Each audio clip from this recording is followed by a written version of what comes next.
पहिलो प्रश्न रहेको छ द्वापर युगमा नेपाललाई के नामले चिनिन्थ्यो र त्यतिखेर विश्वको राजा कसलाई मानिन्थ्यो? अप्सनहरू रहेको छ A Mukti Sopan Yudhishthir, B Tapovan Shriram, C Satyavati Yayati र डी नेपाल भोजराज। यसको सही उत्तर हो मुक्ति सोपान युधिष्ठिर। प्रश्न नम्बर 2, चोभार डाँडालाई आफ्नो खड्गले काटी उपत्यकालाई बस्न योग्य बनाउने मञ्जुश्रीलाई हिन्दू धर्मअनुसार कसको अवतार मानिन्छ?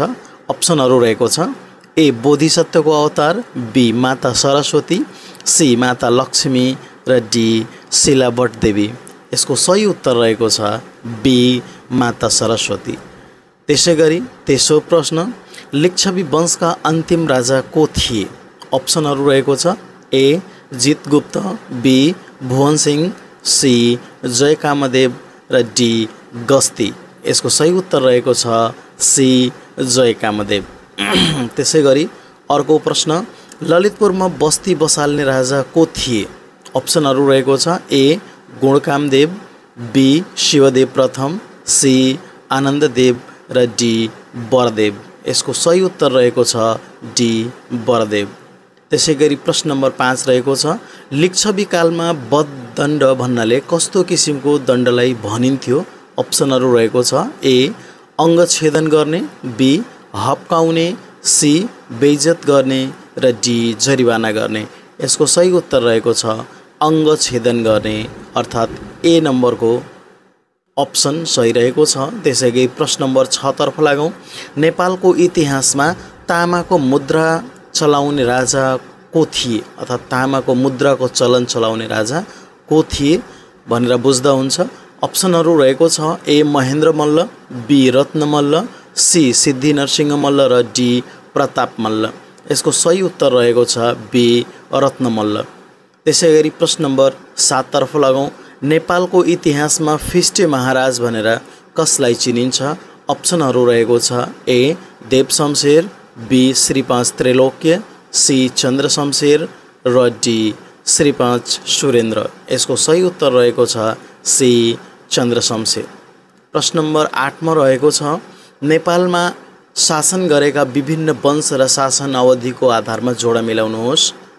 अब अप्सनहरू रहेको छ ए गोपाल वंश, बी महिषपाल वंश, सी किरात वंश र डी सोम वंश। त्यसै गरी यतापट्टि 1 नम्बरमा 11-18 वर्ष, त्यसै गरी 355 वर्ष, 3 नम्बरमा 111 वर्ष र 4 521 वर्ष रहेको छ। अप्सनहरू रहेको छ A B C D.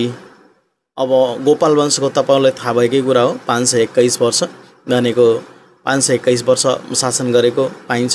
Be Mahishpal वंशको 111 वर्ष, किराँतको 1118 अर्थात् 1118 वर्ष र सोम वंशको 355 वर्ष भने यसको सही उत्तर रहेको छ अप्सन डी।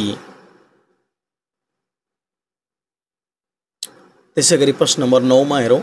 पशुपतिको ज्योतिर्लिङ्गमा दुध चढाउने गाईको नाम के थियो? अप्सनहरू रहेको छ ए बहुरी, बी बुहारी, सी रानी र डी बहिरी। यसको सही उत्तर रहेको छ अप्सन ए बहुरी। त्यसै गरी प्रश्न नम्बर 10 रहेको छ, तलका मध्ये महिषपाल वंशका राजा को होइनन्? प्रश्नमा ध्यान दिनु होला। तलका मध्ये महिषपाल वंशका राजा को होइनन्? अप्सनहरू रहेको छ ए बरसिंह, बी धर्माकर, सी जयसिंह र डी भुवन सिंह। यसको सही उत्तर रहेको छ बी धर्माकर। त्यसै गरी प्रश्न नम्बर 11 रहेको छ, सम्राट अशोक कसको पालामा नेपाल आएका थिए? अप्सनहरू रहेको छ ए हुमती, बी यालम्ब, सी स्थुङ्को र डी जितेदास्ती। यसको सही उत्तर हो सी स्थुङ्को पालामा अशोक सम्राट नेपाल आएका थिए।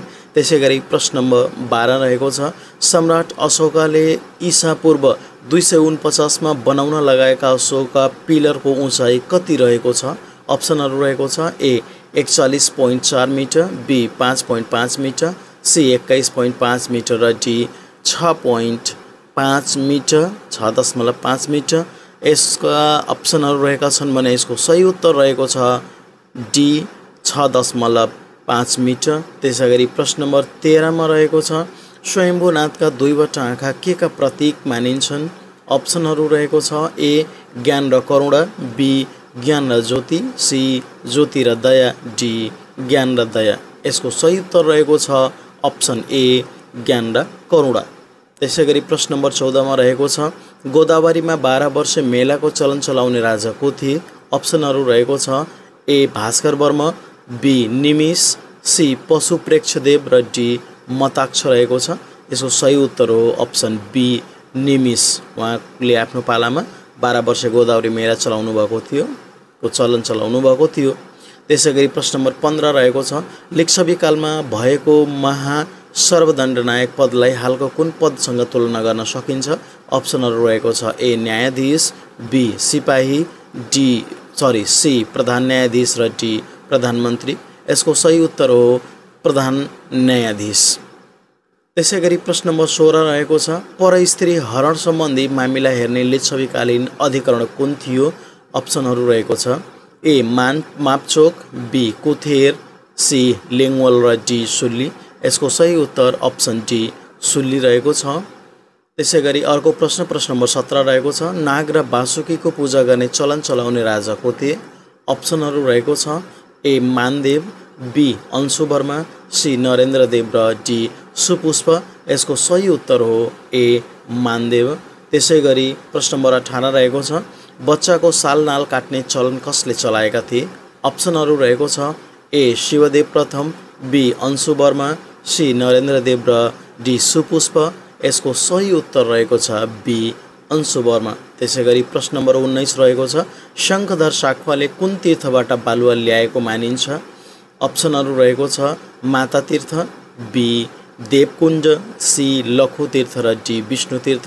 यसको सही उत्तर रहेको छ सी लखु तीर्थबाट बालुवा ल्याएको मानिन्छ। त्यसैगरी प्रश्न नम्बर 20 रहेको छ मल्ल वंशका प्रथम राजा को थिए?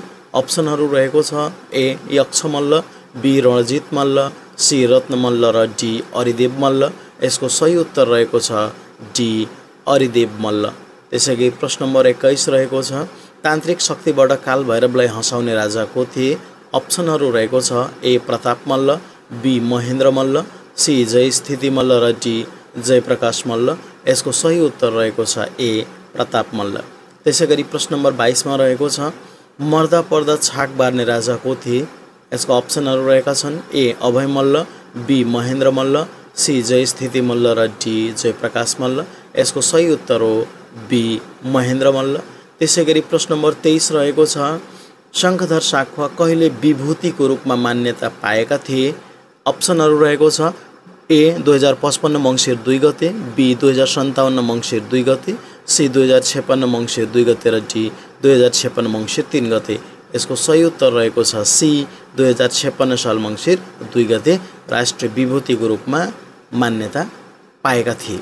त्यसैगरी प्रश्न नम्बर 24 रहेको छ प्लास्टिक अथवा पोलिमर नोट कसको पालामा आएको थियो? अप्सनहरू रहेको छ A Raja Birendra Shah, B Raja Mahendra Shah, C Raja Dipendra Shah र डी राजा ज्ञानेन्द्र शाह। यसको सही उत्तर रहेको छ अप्सन नम्बर डी राजा ज्ञानेन्द्र शाहको पालामा पोलिमर नोट अथवा प्लास्टिकको नोट प्रचलनमा आएको थियो। त्यसैगरी आजको लागि अन्तिम प्रश्न नम्बर 25 रहेको छ एकीकृत नेपाल अर्थात् विखण्डनभन्दा पहिलाको नेपालको अन्तिम राजा को थिए? यसका अप्सनहरू रहेको छ ए यक्षमल्ल, बी अरिदेव मल्ल, सी रणमल्ल र डी तेज नरसिंह मल्ल। यसको सही उत्तर हो ए यक्षमल्ल। आजलाई हामीले 25 वटा प्रश्न तपाईहरुको माझ राखिसकेको छु। यसमा पक्कै पनि तपाईहरु नजानेका अथवा जानेका भए पनि यसको अभ्यास गरियो र यस्ता खालका भिडियोको लागि कृपया सब्स्क्राइब लाइक सब्स्क्राइब र कमेन्ट गर्नु होला र भोलिका दिनमा थप यस्ता खालका भिडियोहरू ल्याउने प्रयास गर्नेछु। हस्, धन्यवाद।